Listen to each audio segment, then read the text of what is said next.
Reporter baka mo? O siya reporter baka mo? Gusto mo? O sige, pagbibigyan kita. Ito lang masasabi ko sa'yo. Alam kong kilala mo ko or hindi mo ako kilala. Tahimik akong tao. Ayan.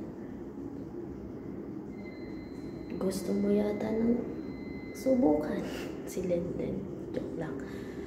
Hindi pa ako reporter.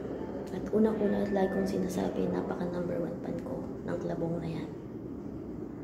Para sabihan nyo akong nagre-report sa kabila. Gusto nyo ba ng report? O sige, pagbibigyan ko kayo. Gusto nyo ng report ha?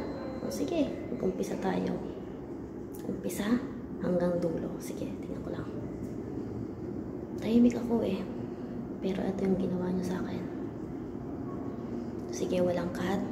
Walang edit tong video na to. Sige. Unang-una, number 1 fan ako ng klabo para mag-report. Anong isip kayo?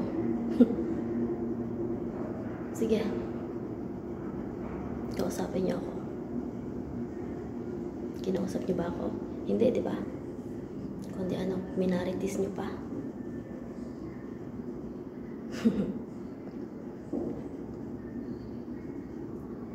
Ito lang masasabi ko sa'yo. Isa kang anay na sulsol. Kilala mo yan. Kilala kita. Huwag mo buwisitin.